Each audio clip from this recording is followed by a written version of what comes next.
இன்றைய இதமான காலை தென்றலில் அனைத்து அன்பு உள்ளங்களுக்கும் என் இனிய காலை வணக்கம். இன்று ஒரு குறள், அதிகாரம் 7, குறள் எண் 65, மக்கட்பேறு. மக்கள் செய்தீண்டல் உடற்கின்பம், மற்ற அவர் சொல் கேட்டல் இன்பம் செவிக்கு. தெய்வப்புலவர் திருவள்ளுவர், ஒருவனுடைய இன்பமானது தம் மக்களுடைய உடம்பினை தொடுவதாகும்.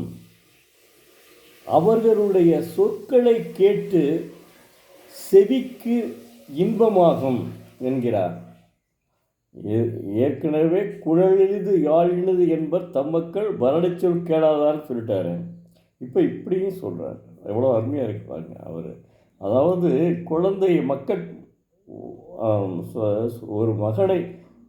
தன் மகளை பெற்றவுடன், மகனோ மகளையோ பெற்றவுடன் அவனை தூக்கி கொஞ்சுவதிலும், அவனை தொடுவதில், தூக்கினா தொடுறது, தூக்கி தொட்டு கொஞ்சுவதிலும், அவனுடன் அந்த மழலை பேச்சோடு உரையாடுவதும் அவ்வளவு செவிகளுக்கு இன்பமாகவும் உடற்கு இன்பமாகவும் இருக்கிறது என்கிறார். எவ்வளோ அற்புதமாக சொல்லியிருக்கார் பாருங்கள்.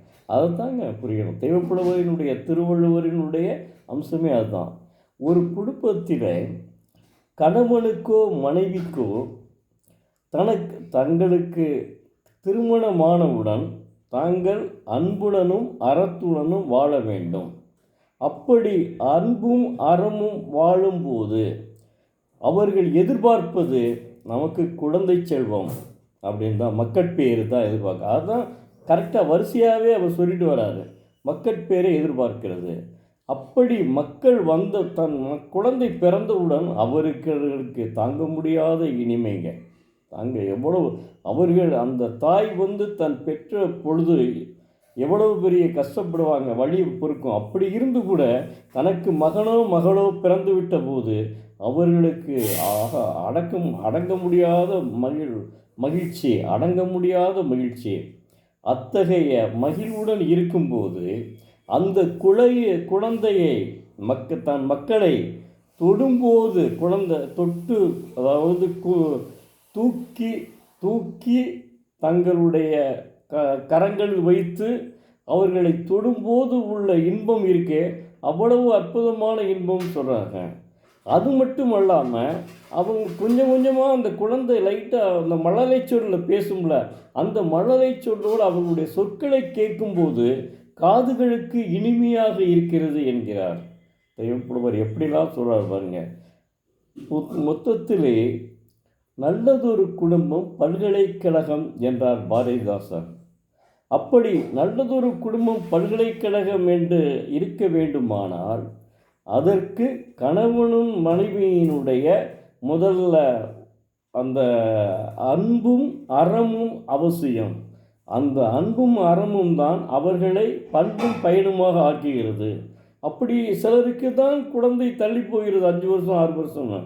இவங்க நல்ல அன்பும் அறமும் உடைத்தவர்களுக்கு பெரும்பாலும் குழந்தை அடுத்த ஆண்டே பிறந்து விடுகிறது. அப்போ அந்த குழந்தை செவிலை எப்படியெல்லாம் அவர்கள் அனுபவிக்கிறார்கள், தொட்டும் அவர்களை சொற்களை கேட்டும் அனுபவிக்கிறார்கள், மகிழ்ந்து. அதனைத்தான் தெய்வப்புலவர் உணர்த்துகிறார்.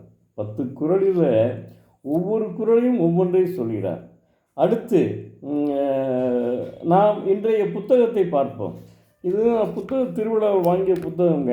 அதாவது மனிதன் என்பவன் நிறைய படிக்க வேண்டுங்க, புத்தகங்களை வாசிக்க வேண்டும், அவன்தான் மனிதன்.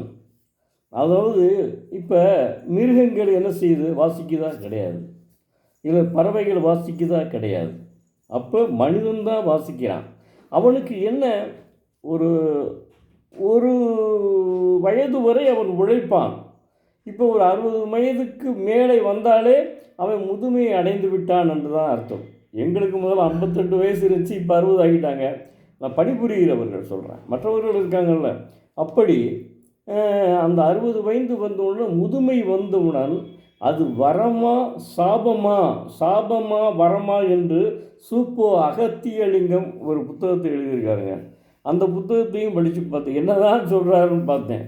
அதில் நல்ல சில கருத்துக்கள் இருக்குது. அதே சமயத்தில் சில வரவேற்கக்கூடிய அது இல்லாத கருத்துக்களும் இருக்குது.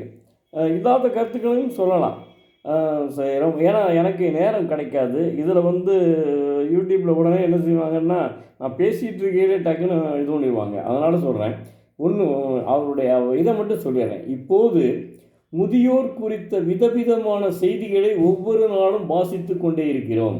முதியோர் வாழ்வுரிமை கேள்விக்குள்ளாகும் காலகட்டமாகிறது இன்றைய காலகட்டம். மூத்தோர், முதியோர், மூத்த குடிமக்கள் என எந்த பெயரால் அழைப்பினும் அழையுங்கள். முதுமையின் பிரச்சனைகளை ஆழமாகவும் அகலமாகவும் அலச வேண்டிய நேரம் வந்தாச்சு. உங்களிடம் முதியவர்கள் வேண்டுவது கவலையை உங்களிடம் முதியவர்கள் வேண்டுவது கவலையை, கண்ணீரை, இரக்கத்தை, கருணையை அல்ல.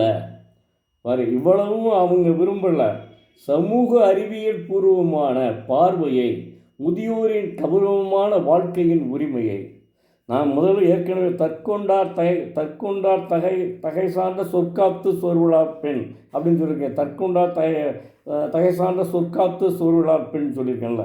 அது மாதிரி மனைவி அமைவதும் நல்லவளாக அமைய வேண்டும். அப்போ தான் அந்த மனைவி வந்து தன்னுடைய மாமனார் மாமியாரை நன்றாக பார்த்து கொள்வார். அப்படி நன்றாக பார்த்து கொண்டால் முதியோர் இல்லங்களுக்கு போக வேண்டிய அவசியமே இல்லை. 50 ஆண்டுகளுக்கு முன்பெல்லாம் முதியோர் இல்லங்களுக்கு போனது சரித்திரமே இல்லை. இப்போது தான் முதியோர் இல்லங்கள் பெருகி வருகின்றன. காரணம், தன்னுடைய மகன் அமெரிக்காவில் இவங்க செய்கிறது, பெற்றோர்கள் செய்கிறது அநியாயம்.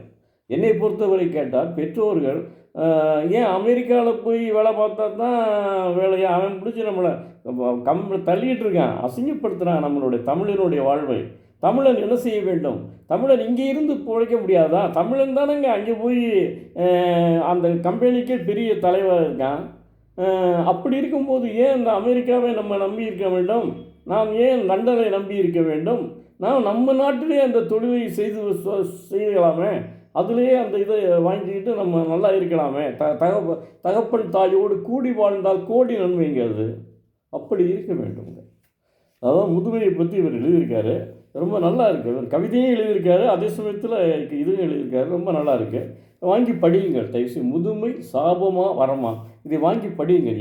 என் போன்ற வயது உடையவர்கள், நீங்கள் வந்து இளைஞர்களெல்லாம் இதை வாங்கி படிக்கவே வேணாம். ஆனால் நீங்களும் படிச்சுக்கிட்டேன்னா அப்பா அம்மாவை நல்லா காப்பாற்றணும் என்ற ஒரு எண்ணம் உங்களுக்கு வரும்.